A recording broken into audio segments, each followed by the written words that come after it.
¿Me escuchás? No te estamos escuchando, doctor. Hola, Hola. hola, ahora sí. Perfecto, ¿cómo andás? Todo bien, muy bien, gracias. Bueno, entonces a medida que se van conectando todos, vamos a empezar en 4 minutos la clase del doctor Perechaca y vamos lo que vamos a hacer es ir esperando unos 4 minutos y después la idea es escuchar atentamente la charla. Nosotros estamos acá con nuestros fellows y hay personas que se van sumando de diferentes lados de América Latina y la idea es, después, si te parece, hacer una discusión de unos 20 Sí, minutos donde discutimos y bueno, y vemos puntos salientes o comentamos algún caso sin las placas, pero comentar un caso y cosas que van pasando, etcétera. Aquí está también la doctora Andrea Andreacchio, que nos dijo que nos iba a dar un café, pero no estamos seguros, pero esperamos que sí. Y bueno, y comenzamos en 3 minutos. dale, listo. Yo, lo único, Nicolás, nuestro webmaster, Nico, yo no de acá, no leo las preguntas de la gente, pero en todo caso, si a medida que vayan pasando me las vas leyendo, me las lees vos y bueno, a partir de ahí vamos haciendo, te vamos transfiriendo a vos, ¿te parece las preguntas? ¿De acuerdo? Seguro, seguro. La idea es, bueno, verla, vamos a hablar y a discutir y aprender sobre drenaje de colecciones abdominales. Esperen. Bueno, el,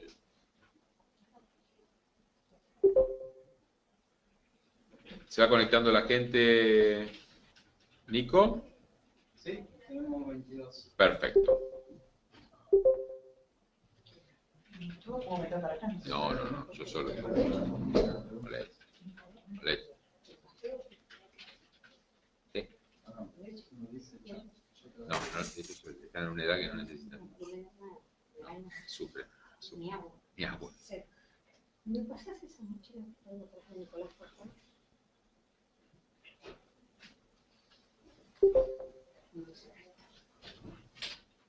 Bueno, ¿tengo audio?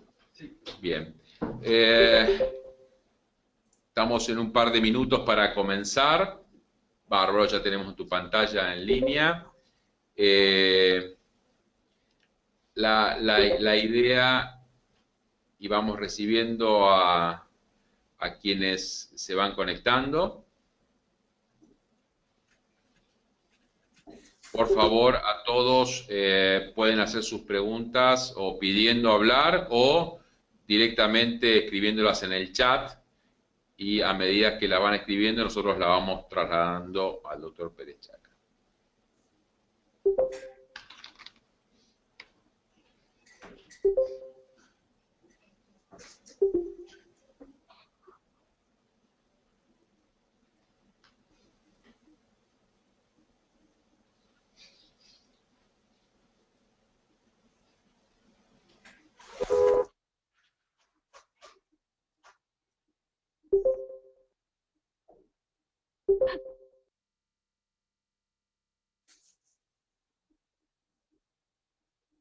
En un minuto comenzamos. Volvemos a saludar a todos los que se van sumando.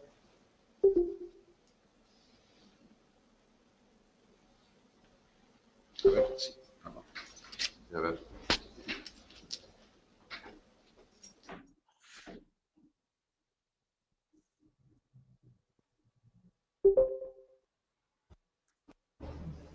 Bueno.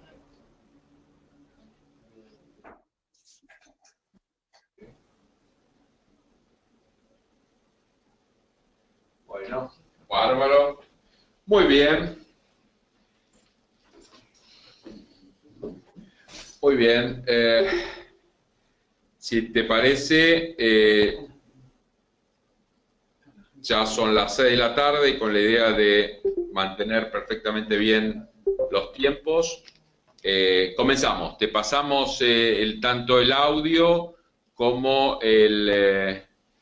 la pantalla y comenzamos cuando quieras. Bueno, buenas tardes.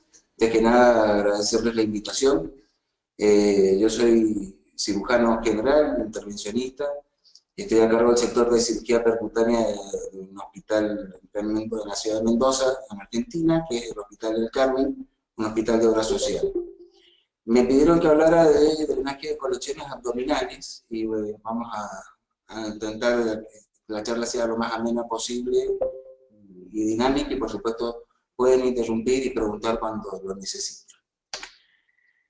Para empezar vamos a plantear algunas definiciones. Una colección abdominal, la mayoría de los autores coinciden en que es una acumulación de material delimitado por paredes de tipo inflamatorio o por las fascias abdominales, o una colección de material intraparenquimatoso. Y los abscesos son colecciones delimitadas en la cavidad abdominal, pero con contenido con material necrótico, piocitos o contenido con pH ácidos. Hay varias maneras de clasificar las colecciones abdominales, porque depende del tipo de colecciones. Pueden ser colecciones asépticas, como por ejemplo bilomas o asitis tabicada, o como es seromas en cavidad, abscesos, como habíamos definido inicialmente, y los hematomas, que en principio se comportan como una colección aséptica organizada. Otra manera de clasificar las colecciones es que, si por la cantidad de colecciones, pueden ser únicas o múltiples, sobre todo las que se ven en postoperatorios complejos, y entonces esa sería otra manera de evaluar la colección. Hay una clasificación y también más práctica que teórica fundamentada, que es dividirlas en simples o complejas. En general, las colecciones simples son colecciones uniloculares, el contenido es fluido, son colecciones bien delimitadas y generalmente son colecciones pequeñas. Si bien no hay un límite establecido para qué es una colección pequeña, en general colecciones entre 5 o 6 centímetros por debajo de eso de diámetro son colecciones pequeñas. Y las colecciones complejas son generalmente colecciones multiloculadas o conceptos que están asociadas a fístulas, ¿sí? El contenido generalmente es más viscoso o contenido de material necrótico, como por ejemplo las colecciones de las pancreatitis. Otra manera de clasificar las colecciones también es por el espacio donde se encuentren, sean abdominales, retroperitoneales, colecciones pelvianas, o que estén en relación a la pared. Y también si el origen de la colección ha sido por una causa quirúrgica o de resolución quirúrgica, o una complicación de una resolución quirúrgica, o colecciones de origen médico, como por ejemplo las asitis de origen clínico, que después pueden estar complicadas y que necesiten de un tratamiento percutáneo. Las indicaciones del tratamiento percutáneo en las colecciones abdominales, faltaría poner una que es básica, que es que el paciente no necesite otra resolución que implique un tratamiento quirúrgico convencional o laparoscópico. Pero en primera medida, la indicación del tratamiento es un foco séptico que haya que resolver, o una colección que, aunque sea estéril, esté generando un efecto de masa que obliga a tomar la decisión de evacuarla para resolver hacer tránsito intestinal, un drenaje biliar normal del paciente, o una conversión de otro tipo, como por ejemplo hemos tenido pacientes con asitis neoplásicas, la indicación de implantarles un drenaje es porque mantienen un colapso venoso abdominal que requiere tratamiento con drenajes habituales. Pero no nos tenemos que olvidar que una indicación que a veces a los cirujanos generales les cuesta comprender es el de contemporizar a un paciente para que llegue en mejores condiciones a su tratamiento quirúrgico como tal. El caso típico son los abscesos de las diverticulitis agudas, que no es lo mismo realizar una operación de Hartmann en la guardia que drenar la colección, mejorar las condiciones del paciente y tratar de llevar al paciente a una cirugía en un solo tiempo. O un tratamiento ayudante, cuando, por ejemplo, uno tiene que realizar un procedimiento, lo más típico, sobre la vía biliar, en un paciente que tiene sobre la vía biliar, o sobre, por ejemplo, plantear un TIPS con un paciente que en su condición clínica tiene una citis que hace que el hígado esté permanentemente movilizándose porque ha perdido su fijación normal, ¿sí? Lo importante es siempre tener en cuenta el contexto clínico del paciente y que el trabajo siempre es multidisciplinario. O sea, la decisión de drenar al paciente no solamente es del intervencionista, es del cirujano, del internista, los imagenólogos que colaboran aclarándonos qué es lo que vamos a hacer, sobre todo nosotros que la mayoría somos cirujanos, los que lo hacemos por lo menos acá.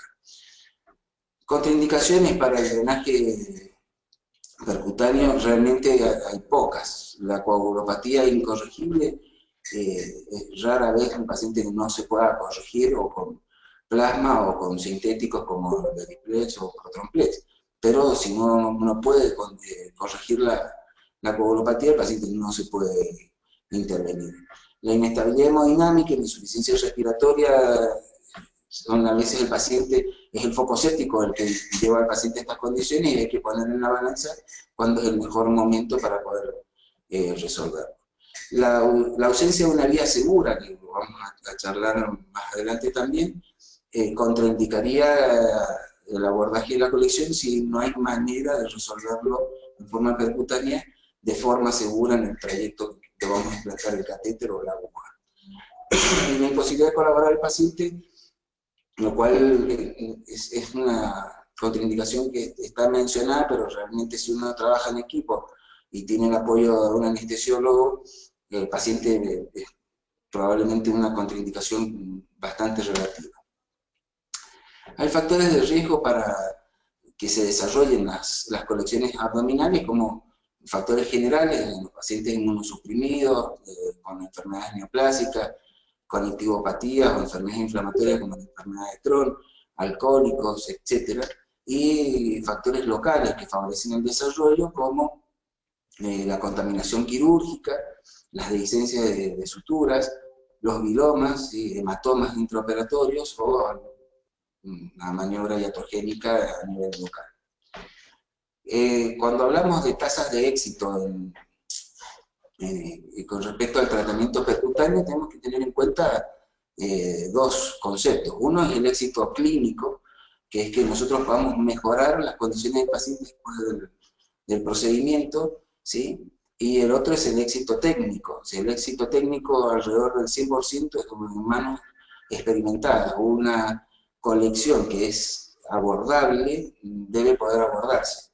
En cambio, eso no quiere decir que el paciente mejore solamente por haberle puesto el catéter, por eso el concepto del éxito clínico del tratamiento en general está entre el 75, 74 y el 90% de los casos. Esto hay que tenerlo en cuenta porque cuando uno plantea el drenaje, primero los colegas le explican a la familia, aparte que vamos a explicarle nosotros, que es solamente un pinchacito, y no es así. Y todo el mundo cree que se cura solamente con colocar el catéter, y bueno, hay que explicar y hay que tener en cuenta estos márgenes de tasas de éxito que nosotros tenemos. Los métodos de imágenes que utilizamos para realizar los procedimientos, básicamente, yo diría son tres: la tomografía, la ecografía y la radioscopía, como métodos de uso habitual, no quiere decir que los demás no se usen. Fluoroscopía tomográfica es un método cada vez más utilizado, tiene la ventaja de la tomografía para el tiempo real. Ahora el tema es que el grado de radiación que tiene el paciente y el personal que trabaja es mucho más alto y no es una técnica hoy por hoy disponible en todos lados. Y la resonancia magnética, que se menciona en todos lados, prácticamente no se usa porque los costos del material no ferromagnético y el resonador necesario tampoco hacen que sea una técnica viable. Con lo cual nos manejamos básicamente con 3 métodos de imágenes. La tomografía, que es, yo diría, el que mejor planteamiento anatómico de la condición a abordar, nos va a dar, muchos coinciden en que debería todo paciente tener una tomografía, aunque el abordaje pueda ser ecográfico, porque nos va a permitir ver estructuras y ver, sobre todo en pacientes con complicaciones postquirúrgicas, que ecográficamente pueden estar siendo subvaloradas o no se están viendo otras colecciones u otras estructuras que el ecografista ve. Por ejemplo, en este caso, hubo una colección de una pancreatitis aguda, o este paciente que, por ejemplo, es una colección por una fuga en una anastomosis de una hemicolectomía derecha, con fuga de contraste, o, por ejemplo, de este otro paciente que tenemos una colección pelviana en el contexto también de un postoperatorio de una peritonitis. Y la guía ecográfica, que es la que en general preferimos cuando es obviamente una vía segura, porque nos da la ventaja del tiempo real para poder desarrollar los métodos de drenaje. ¿Sí? Una colección postoperatorio, una peritonitis apendicular, un viloma postoperatorio, un absceso hepático, ¿sí? Y una colección parietal en un postoperatorio, una retransitación de una operación de Hartmann inicialmente. Como decíamos, los métodos en general son combinados. Algunos pacientes necesitan hacer un primer abordaje ecográfico, teñir la colección con contraste hidrosolúbil y poder seguir después el desarrollo porque les resulte más cómodo al intervencionista, porque se vea mejor, porque pueda tener otras implicancias que no he evaluado antes con radioscopía. Bien. La preparación del paciente para llevar adelante el procedimiento, tenemos que tener en cuenta primero el consentimiento informado. Si bien esto es una cuestión legal en todos lados y que no nos exime a nosotros de cualquier otra queja o demanda que pueda tener el paciente, es saber que el paciente ha sido informado correctamente, es beneficioso para el que hace el procedimiento, y sin un consentimiento informado no hay que hacer ninguna práctica, y en donde el consentimiento informado quede bien claro cuáles son las ventajas, desventajas, complicaciones eventuales, si el paciente va a necesitar más de un procedimiento, que eso siempre hay que tenerlo en claro, porque por ahí hay que reposicionar un catéter, por ahí hay que poner un segundo catéter que no se tenía previsto inicialmente porque se comportó de otra manera con la evolución. Entonces el consentimiento informado es importante para el paciente. Tener una coagulación basal para poder hacer el procedimiento. Nosotros llevamos pacientes a quirófano sin ninguna otra medida de apoyo a la coagulación cuando tenemos tipos de protrombina por arriba del 60% y el INR o el estándar de ajuste internacional de la coagulación por debajo de 1,5, ¿sí? Y plaquetas por encima de 100.000. Todo lo demás se tiene que corregir y el paciente, dependerá de la urgencia, se corregirá en tiempo y forma o transfundiéndolo en el momento que vayan a hacer el procedimiento. Hay que monitorizar los pacientes, no hay que confundir mínima invasión con cirugías menores, ¿sí? Si un paciente va a ir al quirófano, el sonido está muy entrecortado, no sé cómo se los puedo solucionar. No sé si me escuchan mejor ahora. Bien, los pacientes cuando van al quirófano a hacer un procedimiento o a tomografía para hacer el procedimiento, hay que tener en cuenta que tienen que estar monitorizado porque no deja de ser un procedimiento invasivo, ¿sí? Mínimamente invasivo, pero que no está exento de complicaciones. Tiene que tener una vía colocada, tiene que tener en cuenta una monitorización o una sedación, si la sedación por lo menos en el contexto legal en el que nosotros nos manejamos, las sedaciones las hacen todos los anestesistas.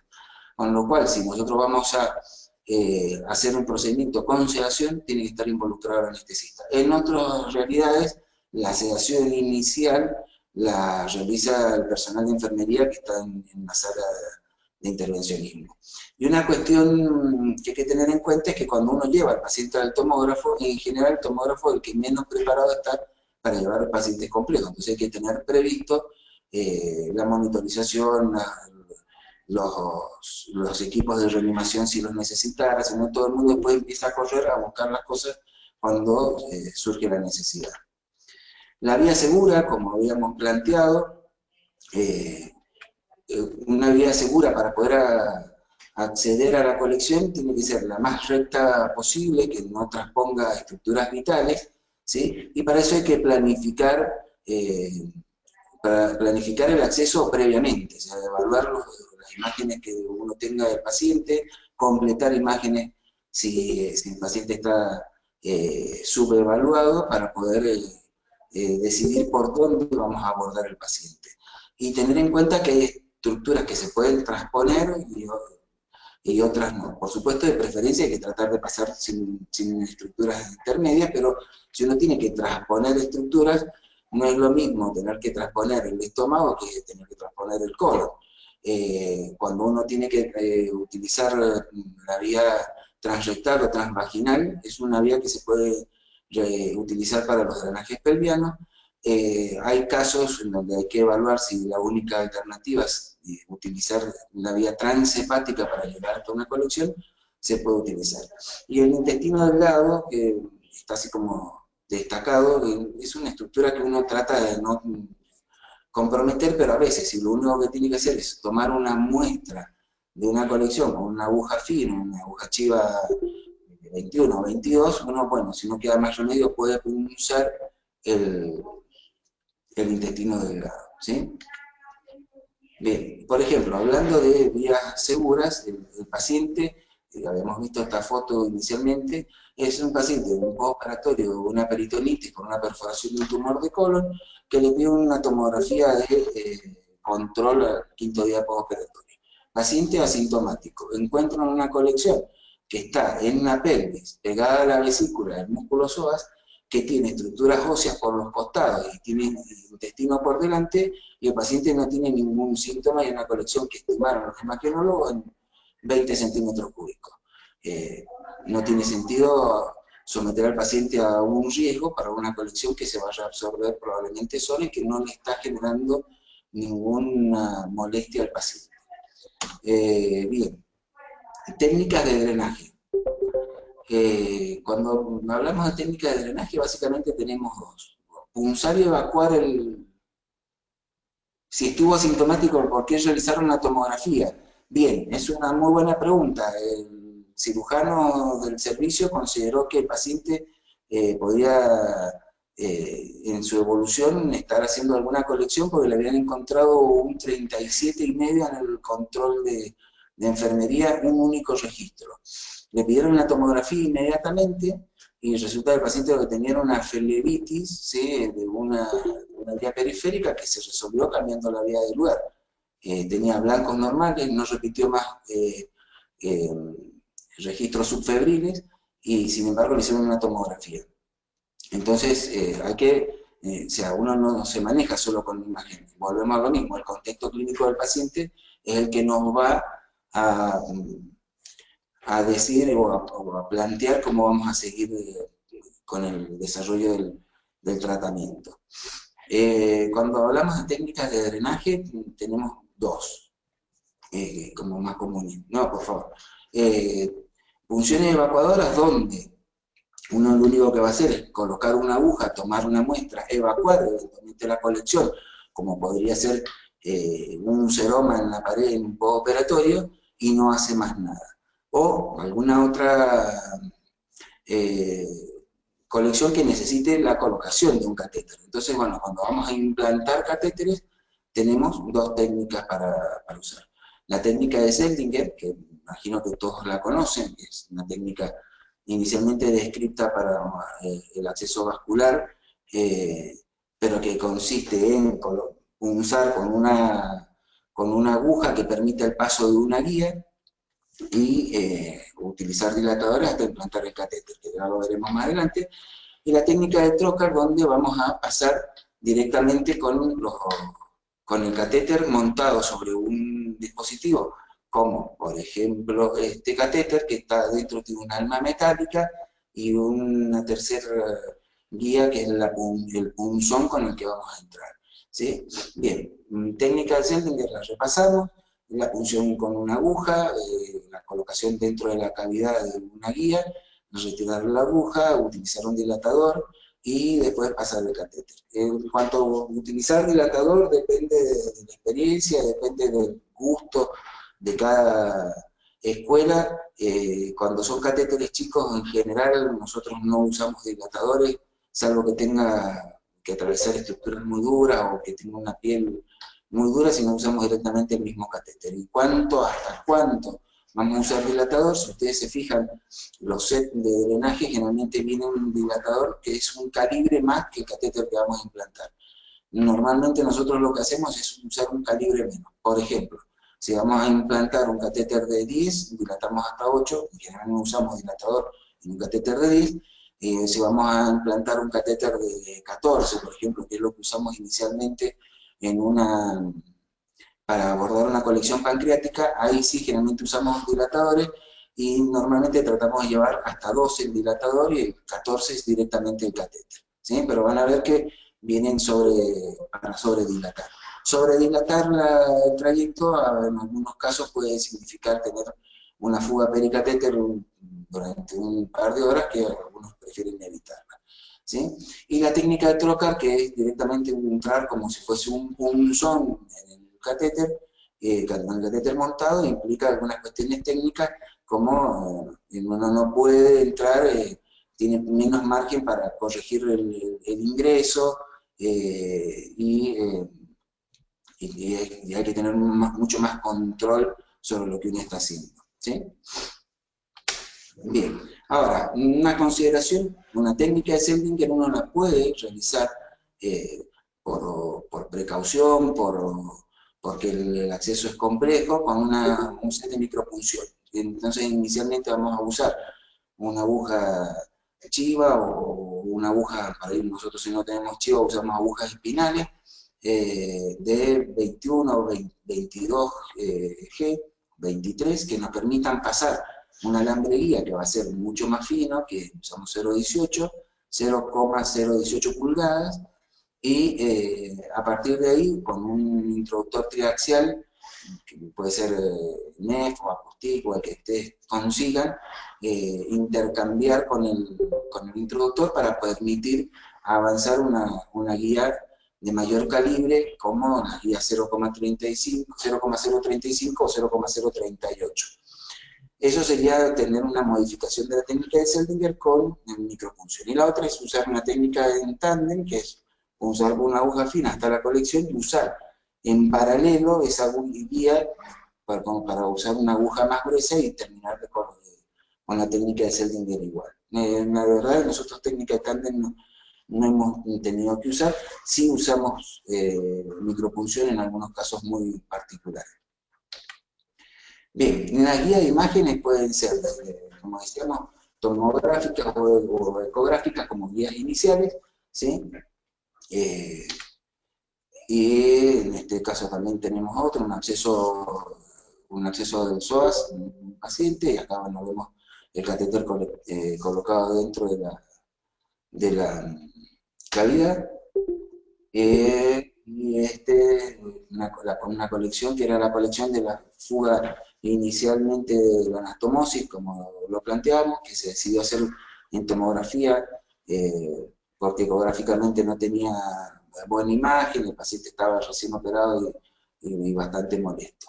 Y este es un absceso hepático con una guía ecográfica, puntualmente realizado en una cama del paciente en tomografía, en unidad de terapia intensiva.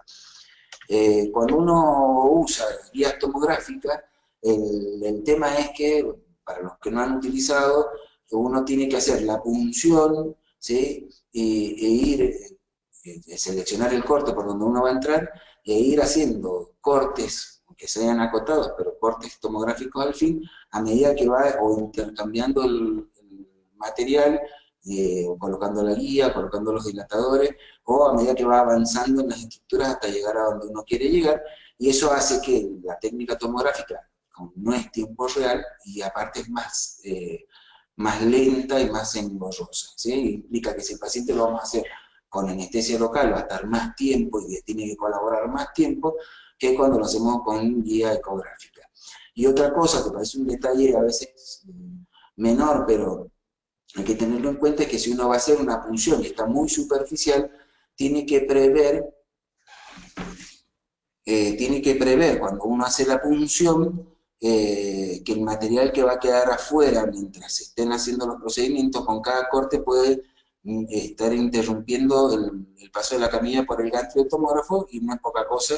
O si es muy superficial, uno suelta el instrumental y el mismo peso del instrumental cambia la posición de la aguja. Son detalles técnicos menores, pero que pueden complicar un procedimiento que inicialmente se había planteado como más sencillo.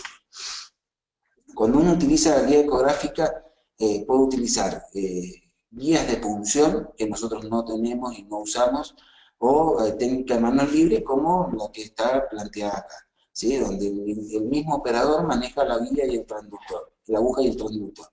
Y la aguja puede entrar en el mismo sentido que las del ultrasonido, como por ejemplo en esta zona, o entrar perpendicular a las del ultrasonido. Ventajas de cuando uno entra en el mismo sentido que las del ultrasonido es que va a tener la posibilidad de ver el trayecto de la aguja en todo su recorrido, pero necesita más espacio para moverse, porque tiene que tener en cuenta que la aguja va a entrar vamos a punzar algo que en general está al medio de la imagen de la pantalla, y tenemos la aguja demasiado recorrida. Y a veces puede ser que nos quedemos, o que tengamos que abordar desde estructuras que no son cómodas, o que nos quedemos sin agujas, porque el largo siempre es mucho mayor cuando uno entra en una aguja en el sentido de las del ultrasonido. Y cuando uno entra en el sentido perpendicular a las del ultrasonido, como en este caso, la ventaja es que esta aguja puede estar acá, pero puede estar acá, más cerca, y va a entrar con un recorrido más corto, pero también va a tener menos tiempo para poder ver la aguja durante su punción, y pierde, a veces uno ve la aguja como un punto brillante en la imagen de la pantalla, pero uno no puede saber si es en la punta de la aguja o la mitad de la aguja y la punta de la aguja está en otro lado, que podría ser un problema y lesionándolo. Bien, algunas consideraciones especiales que me pareció interesante comentar es, por ejemplo, cuando son abscesos pelvianos, las vías de abordaje que uno puede emplear.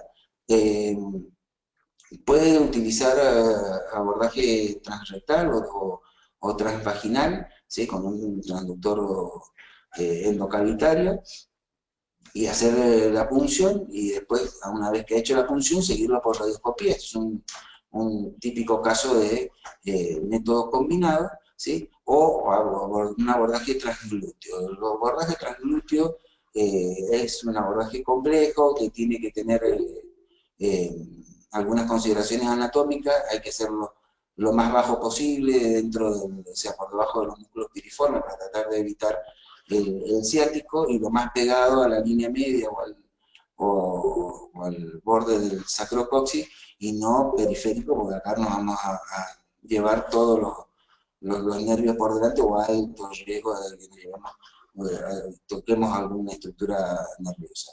Por ejemplo, el caso es una paciente con un absceso, un tumor abscedado del recto superior, con fiebre y con abscesos glúteos que pensamos que eran por progresión, porque estaba tratando de conseguir un trayecto fistuloso, y necesitábamos resolver el absceso para que los radioterapeutas pudieran irradiar a la paciente y llevarla después reducido, intentar hacer una cirugía. Bien, y la otra cuestión, cuando tenemos abscesos multiloculados, hay varias consideraciones a resolver. Esto obviamente es un esquema, no siempre se ven tan fácil, a veces parece una sola estructura y uno puede sospechar que está multiloculado cuando le hace un control porque el paciente no termina de mejorar y ve que donde está el catéter no hay colección y que ha quedado como que el catéter está como fuera de la estructura y en realidad queda evacuado parcialmente una de las estructuras y la otra no. A veces los tabiques no se ven tomográficamente bien y se ven mucho mejor con controles ecográficos o bueno, si uno tiene la opción de tener en resonancia también nos puede ayudar. Pero la opción pueden ser colocar un catéter y evaluarlo, colocar un catéter en cada uno de los tabiques, con un mismo abordaje colocar en distintas longitudes los catéteres, agregarle fenestras a un catéter, ¿sí? Lo cual es bastante laborioso, hay material para fabricar orificios que nosotros no los tenemos, pero y un problema cuando uno lo fabrica a bisturí es que bueno, debilita la pared del catéter y nosotros no lo utilizamos. Y la otra es por ahí utilizar una guía, siempre obviamente que el cuadro lo permita, utilizar una guía con un poco más de soporte y tratar de enrollar la guía dentro de la estructura para que la misma guía funcione rompiendo los septos y después poder dejar el catéter. El uso de fibrinolíticos, que también está descrito en la literatura, nosotros no tenemos experiencia, no tenemos acceso, los fibrinolíticos están como muy restringidos por los costos, pero hay lugares en donde los plantean, esto por ejemplo un caso citado, donde obviamente el uso del fibrinolítico ayuda a resolver más rápido a cortar los tiempos de resolución de la colección, pero también hay que tener presente que cuando uno utiliza fibrinolíticos tiene que controlar, ¿sí? Fundamentalmente el dímero D para saber qué respuesta está teniendo a los fibrinolíticos y saber si va a ser efectivo en el tratamiento, y la otra es que aumenta los riesgos de sangrado en el uso del fibrinolítico, de sangrado intracavitario dentro de la colección. Si nosotros no tenemos experiencia con fibrinolíticos, se puede usar uroquinasa o streptoquinasa o RTPA, que para nosotros es excesivamente caro, ¿sí? Bien, vamos a charlar un par de cosas sobre materiales de drenaje. Hay varios tipos de materiales de drenaje. Los catéteres pueden ser, como este primero que tenemos acá, un catéter de tipo Malecot, ¿sí? Que inicialmente era un catéter utilizado para nefrostomías, tiene algunas consideraciones, se salen con más facilidad, no están recomendados para usarlos en el miembro superior porque hay mucho más movimiento y el catéter se sale con más facilidad. Obviamente cuando usamos en la nefrostomía no es abdomen superior, es retroperitoneo, pero podría ser una opción si la tienen. Y los catéteres tipo multipropósito con punta en pigtail, que hay también de distintos tipos, como este que es un Dawson-Müller, que es un catéter de curvas muy chiquitas que permite colocarlo en lugares más chicos, ¿sí? O catéteres con orificios más grandes, multipropósitos comunes, o catéteres abiertos como este, como el Tile Quick, que es en J, ¿sí? Que es un catéter de grueso calibre, este es un 20 French, ¿sí? Y con orificios grandes, que es más usado, por ejemplo, para colecciones pancreáticas, por ejemplo. Y esto lo que queríamos graficarles es que cada sistema, y hay que familiarizarse, no es difícil, pero hay que tenerlo presente, cada sistema, cada empresa tiene un sistema de traba, cuando son catéteres pigtail con hilo, que asegure el hilo, ¿sí? Puede ser una llave, puede ser un tipo clamp, algunos funcionan, incluso está con una goma de látex que sostiene el hilo para que no se desarme. Igualmente los catéteres, más allá del sistema de fijación, hay que fijarlos afuera, ¿sí? A la piel del paciente. Nosotros no usamos dispositivos de fijación porque cuesta conseguirlos y son caros, así que los fijamos con puntos y los catéteres, a pesar de eso, el paciente por ahí los puede enganchar, los puede tironear, se pueden salir, ¿sí?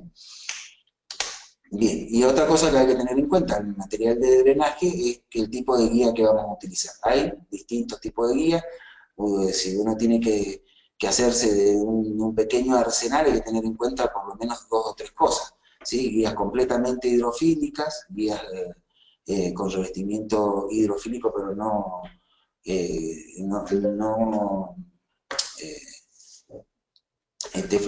las teflonadas, pero esta guía es una guía generalmente muy fácil de maniobrar, pero también que se sale muy fácil porque es muy resbalosa, o guías tipo Amplat que son más duras, o nosotros, por ejemplo, utilizamos mucho en el hospital una guía que es combinada, una guía que tiene un extremo hidrofílico que permite navegarlo bastante bien, y después con una guía con un poco más de soporte y menos resbalosa para la manipulación. Y las guías vienen básicamente en tres grados de rigidez, depende de lo que uno necesite o el soporte que necesite. Estándares, stiff y super stiff, la guía amplia que es una super stiff. Y con distintos puntos, de distintas puntas, que también dan a lo que uno quiera utilizar, que es lo que guía va a emplear, ¿sí? Puntas en J, puntas blandas, sí, pero rectas, bueno, eso es como para tener en cuenta a la hora de elegir el material con qué trabajar eh, para tener mejores resultados. Y lo que hablábamos inicialmente, los sets de micropunción, como por ejemplo traen una guía de 0,018, una aguja chiva, y este es un introductor triaxial, ¿sí? Que permite el intercambio desde la guía 0,18 a una guía 0,035 o 0,034. O agujas de 0, que permitan el pasaje en 0,035, que puede ser desde un Avocat, por ejemplo, 18 ya permite la camisa, permite pasar la guía, pero hay que tener en cuenta, cuando uno utiliza Avocat, por ejemplo, o un similar, las puntas no están hechas para introducir la aguja, entonces la guía no va a pasar por acá, va a pasar por el teflón, y el teflón va a ser corto, hay que tener en cuenta, vienen de distintos largos, pero eso puede ser una cuestión para tener en cuenta. Como concepto, cuando uno utiliza guías cubiertas con PTFE hidrofílicas, no hay que utilizar introductores metálicos porque rompen la guía, la pueden pelar, ¿sí? Si uno se tiene que retirar la guía, se tiene que venir con guía y aguja y empezar todo el procedimiento de nuevo. O guías, agujas de tipo chiva, ¿sí? Que pueden venir centimetradas o no, que son agujas finitas, siguen los mismos estándares de color que el resto de las guías, de las agujas. Esta es una 21G y esta es una 22G, y con eso hacer la punción y después intercambiar las guías para poder llevar a una guía de mayor calibre y mayor soporte, ¿sí? Bien, y cuando uno tiene que utilizar drenaje, tiene que tener en cuenta qué es lo que va a hacer. Y para eso también volvemos a lo mismo, la planificación del procedimiento. Porque si uno pide drenaje, le van a mandar esto, un drenaje, nada más. Y si ustedes piden un set, le van a mandar esto, que es un set. Esto, por ejemplo, un set de Malecot, esto es un set de multipropósito, pero que tiene todo, ¿ah? Introductores, intercambiadores, agujas chivas, guías finas, guías más gruesas. Y esto, por lo menos en la realidad nuestra, es muchísimo más caro que esto, y a veces necesitamos más de un drenaje para un paciente y no tiene sentido abrir 3 sets para drenar un paciente, si lo que necesitamos es esto. Pero si ustedes no tienen los introductores por separado y piden drenaje, le van a traer esto, que para lo único que sirve es para utilizar otro, lo que hicieron inicialmente con un set introductor o con técnica de trocar, ¿sí? Si no, no van a tener el catéter solo, que no les va a ayudar mucho. Bien, hablando de drenaje, del material del drenaje, uno tiene que pensar en lo siguiente: ¿qué calibre vamos a necesitar? Y dependerá mucho de qué es lo que vamos a drenar, pero en general el concepto siempre es el catéter más grueso que se pueda colocar, ¿sí?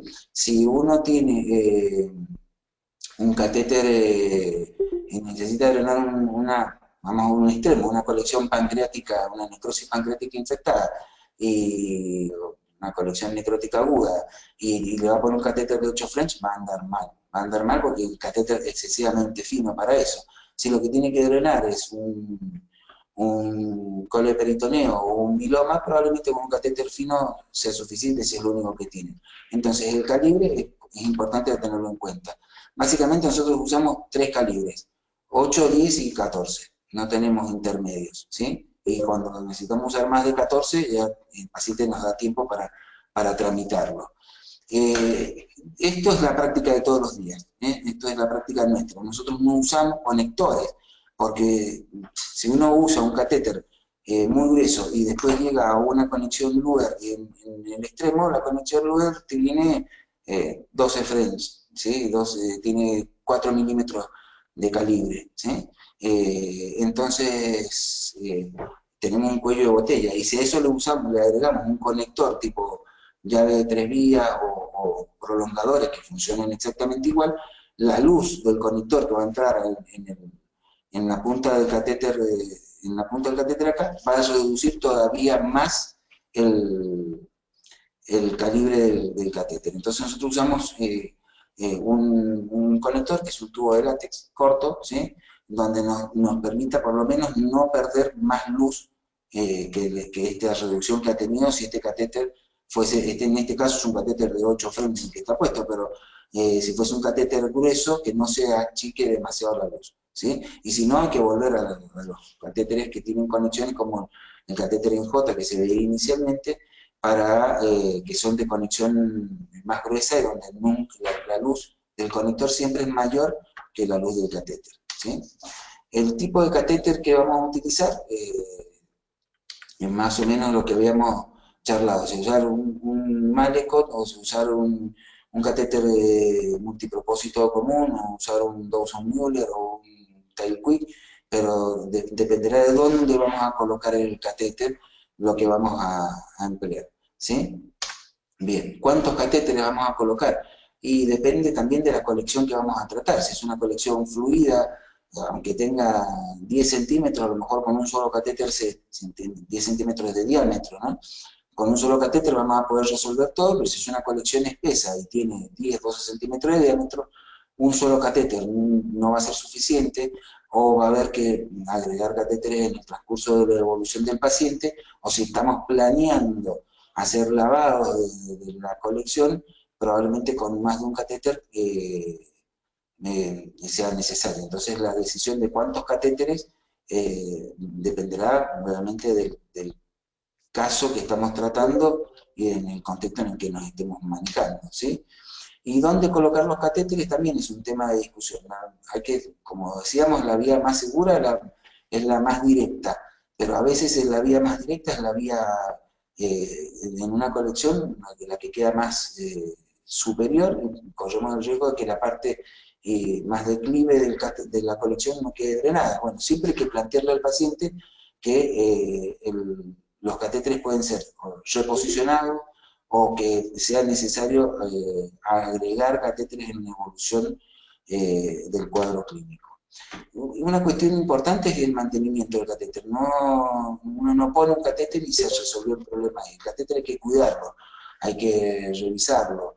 Un catéter que está puesto hoy, mañana puede estar afuera porque el paciente se movió, se lo enganchó, quedó mal fijado, o está tapado porque se tapó. Entonces el catéter hay que controlarlo diariamente, hay que lavarlo, hay que instilarle solución fisiológica, usamos nosotros, no usamos ninguna otra cosa, 10-20 centímetros a muy baja presión para mantener el catéter permeable y ir controlándolo el catéter. Pero el catéter necesita que alguien se haga responsable del seguimiento. El procedimiento no se termina habiendo fijado el catéter en un quirófano, ¿sí? Y la otra cuestión que siempre se discute es si hay que hacer controles, imágenes de control.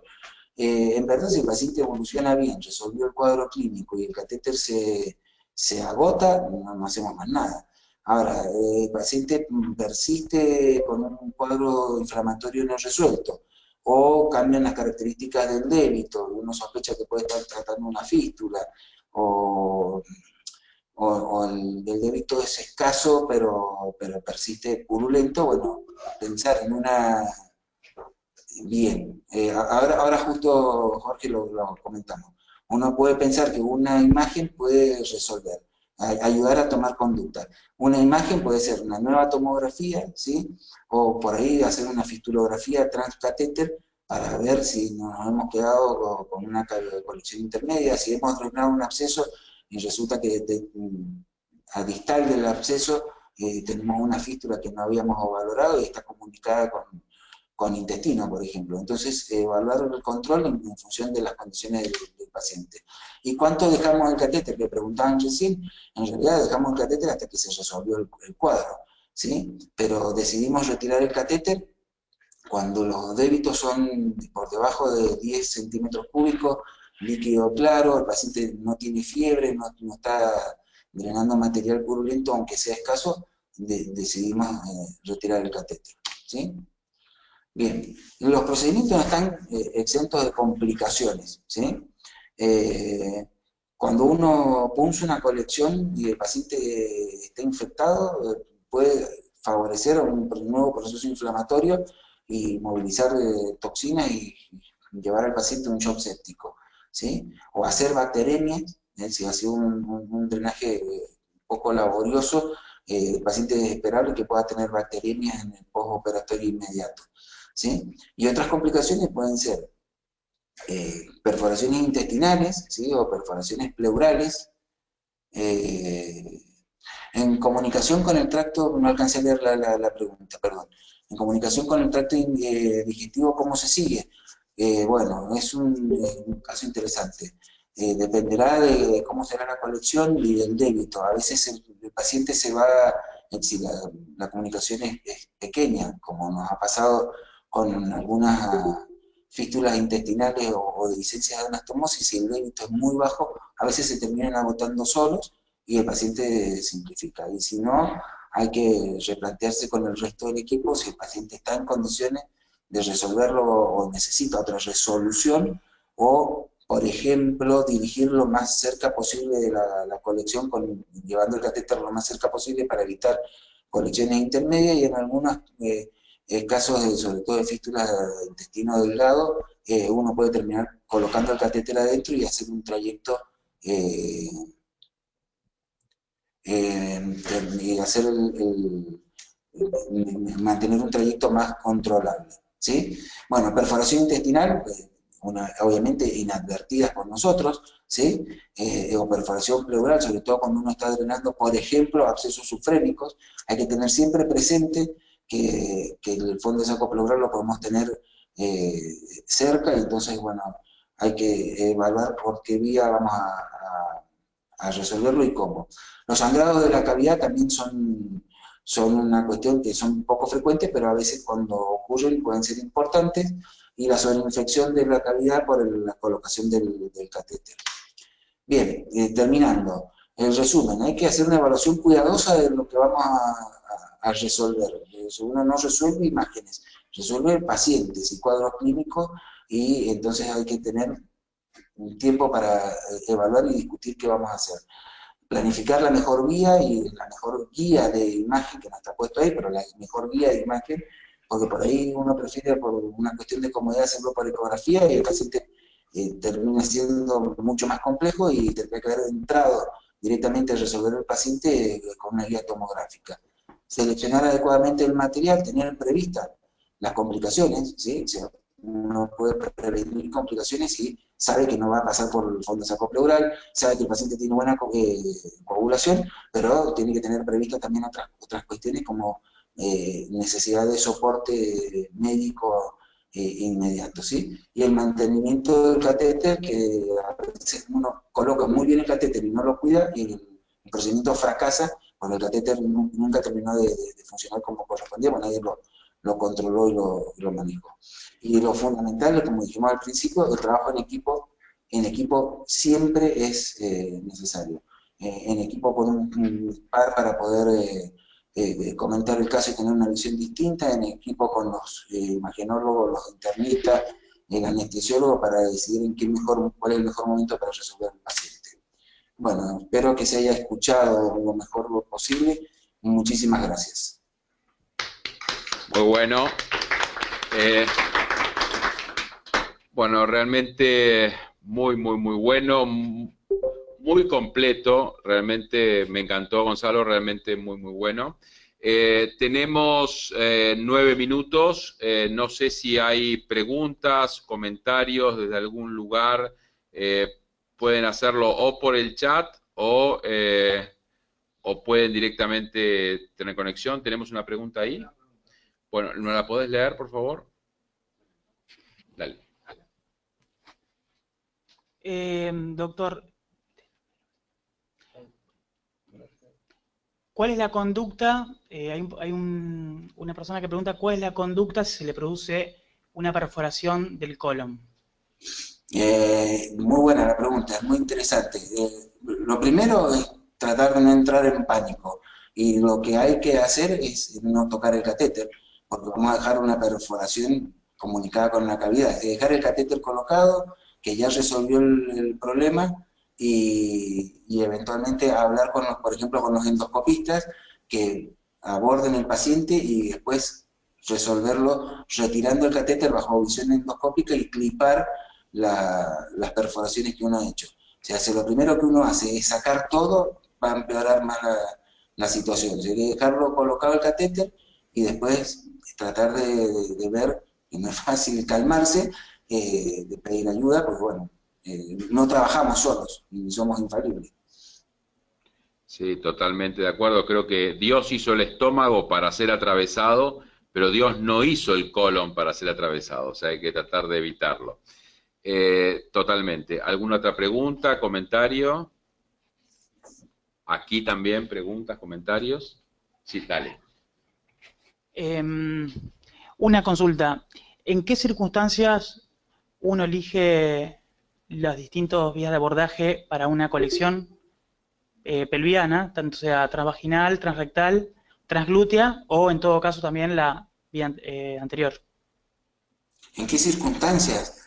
Yo preferiría, o sea, es muy difícil si uno no tiene la imagen. Uno mira la imagen y mira también el contexto del paciente, a ver por dónde vamos a poder ingresar. O sea, por ejemplo, el caso del transglúteo que pusimos nosotros es un cáncer del recto superior, con un stent puesto, perforado el stent, ¿sí? Que no lo pusimos nosotros, pero nos podría haber pasado, los stents se perforan, y con invasión del stent por tumor.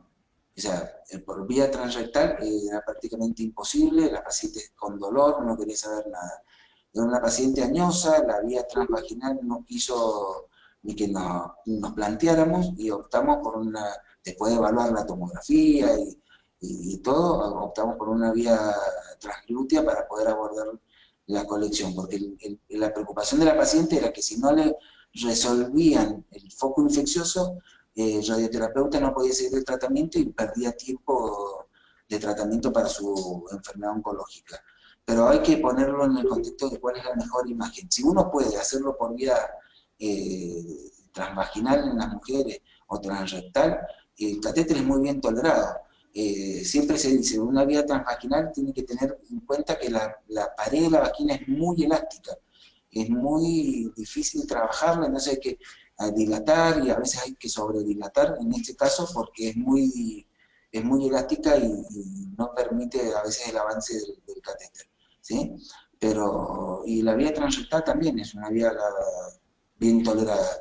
A veces cuesta, nosotros hemos usado, hemos tenido así una seguidilla de pacientes que lamentablemente no tenemos imágenes, de abscesos isquiorrectales altos que se han abordado por vía perianal, ¿sí? Entonces, con una guía ecográfica, hacer una punción perianal y subimos el catéter y después lo seguimos por radioscopía hasta posicionarlo. El paciente en muy mal estado general, el cirujano general no quería hacerle un abordaje a cielo abierto perianal porque era más complejo para después el seguimiento del paciente y lo hemos hecho. O sea, la vía la elegimos en función de lo que tenemos en el momento y de las imágenes que tenemos, ¿sí?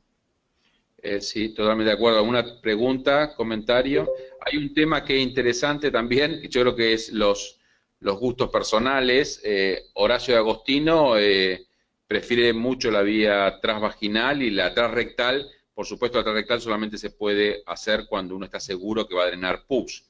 si es una colección estéril no se puede drenar transrectal, pero él prefiere la transvaginal en general. Peter Müller, otro intervencionista de primer nivel, no prefiere la transglútea, y nosotros nos gusta más la transglútea que la transvaginal, pero bueno, también depende, yo creo que, como decís vos, localización, posibilidades y gustos personales de la experiencia, digamos. Si uno no tiene mucha experiencia en drenaje transglúteo, hay que tener cuidado porque, como bien dijiste en tu charla, es un drenaje potencialmente con muchas complicaciones. Entonces hay que saber hacerlo. Uno no puede decir, voy a empezar mi experiencia en drenar pacientes haciendo un drenaje transglúteo, porque va a tener problemas. ¿Tenemos más preguntas? Tenemos 4 minutos. Contanos la pregunta.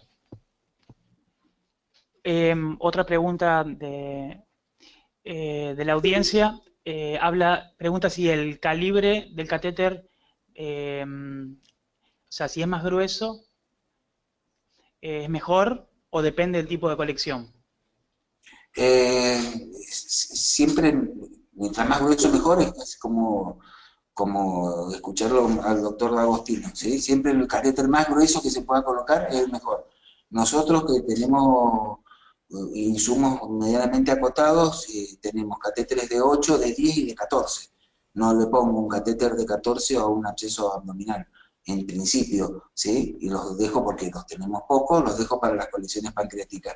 Pero tratamos de usar catéteres de 10 generalmente para todo, y vamos dejando los catéteres de 8 eventualmente para colecciones que sabemos que son fluidas, o que tenemos, por ejemplo, una cuestión que de experiencia personal, nos pasa mucho que nos mandan los pacientes oncológicos con ascitis refractaria para que los drenemos y le pongamos un catéter. La primera tentación, que es el acceso más fácil para hacer, es ponerle un catéter, como cuando uno hace una paracentesia evacuadora. Si el paciente tiene, por suerte, una sobrevida larga, esos catéteres terminan fistulizando y terminan con pérdida de líquido pericatéter, que los complica más, los pone más engorrosos. En esos casos hacemos una paracentesis ya por ecografía con una aguja para evacuar y que el paciente esté más cómodo, y pedimos catéteres para tunelizar. Y entonces con eso nos ha ido mucho mejor tunelizando un catéter que dejándolo directo a la cavidad en forma recta, por decirlo de una manera. Y usamos los catéteres de 8, como les decía, para drenar colecciones que son claramente fluidas, y tratamos que todo lo que sea absceso lo drenamos de 10 para arriba. Me preguntaban algo de los kits diatídicos. No hablamos de kits diatídicos porque, bueno, es un tema de discusión, hay que tener algunas consideraciones. Los kits diatídicos, para poder punzarlos, en general uno trata de que tengan parénquima hepático circundante, porque corre menos riesgo de que se rompan. Usamos albendazol previamente, ¿sí? Siempre por el riesgo de contaminación, y no hacemos drenajes, raramente hacemos drenaje, hacemos PAIL, aunque bueno, el PAIL, que es la punción, aspiración y reinyección de escolicidas y reaspiración, en algunos casos usan un catéter y lo dejan hasta que se sella la cavidad. Pero nosotros no usamos como rutina. En la zona en la que estamos hay poca hidatidosis, por suerte, en este momento, y en general terminan los cirujanos operando a los pacientes antes. No sé, ¿había otra pregunta? ¿No alcancé a leer? ¿Hay otra pregunta? Bueno, la última pregunta, porque ya completamos la hora. Sí. La última pregunta es, ¿qué tiempo mínimo se deja un catéter cuando ya está resuelta la colección? No, nosotros los catéteres los podemos sacar en 4, 5, 6 días, depende de la colección. Si la colección se agotó, el paciente está bien, retiramos. Estamos hablando de una colección que se resolvió, no dejamos el catéter por las dudas más tiempo, lo retiramos directamente. Cuando no tiene más utilidad, lo retiramos. Bueno, realmente creo que te vuelvo a felicitar, creo que has cubierto todas las posibilidades. Por supuesto, es un tema muy apasionante, con muchas posibilidades diferentes. ¿Qué pasa cuando uno atraviesa un órgano por ejemplo, si uno hace un drenaje transhepático, pues el único acceso, eso no está pasando mucho cuando estamos drenando pacientes complicados de cirugía bariátrica. Son pacientes muy difíciles de drenar por varias cosas. Primero, porque son colecciones muy altas en pacientes que siguen estando muy obesos, porque son posoperatorios inmediatos, y muy centrales. Entonces es muy difícil y muchas veces tenemos que hacerlo atravesando el hígado izquierdo. Entonces la pregunta es, si por suerte el paciente no tiene fístula y ya no dan nada de catéter, uno lo saca. Como atravesó el hígado, uno lo deja más tiempo para tratar de evitar que pueda haber un sangrado. Bueno, la verdad que eso entra dentro de las ideas, teorías y gustos personales, porque no hay ningún trabajo que se haya publicado diciendo que es más seguro esperar más tiempo o menos tiempo. Nosotros esos casos, o como los transgástricos, los dejamos más tiempo, aunque no tengan débito, por el tema del acceso que se hizo. Pero hay otros grupos en otro lado del mundo que terminan y lo sacan y tampoco tienen problemas. O sea que, y nosotros lo dejamos porque creemos que es bueno. En medicina se usan muchas cosas porque uno cree que, pero no hay nada. O sea, creo que es un tema que ha sido cubierto en forma muy completa, pero da para discutir horas, pero esto es un poco la televisión y alguna vez escuché que el tiempo en televisión es tirano y por lo tanto cumplimos el horario de 1 hora. Te agradecemos muchísimo, para nosotros fue muy bueno y agradecemos a los más de 60 personas según contamos, más de 12 países que han estado conectados, realmente muy bueno a todos, bueno, que pasemos muy lindo, y creo que el martes que viene es feriado en Argentina, por lo tanto no tendremos clase y retomamos el otro martes. A todos y a vos especialmente, Gonzalo, chao. Muchísimas gracias. Nos estamos viendo.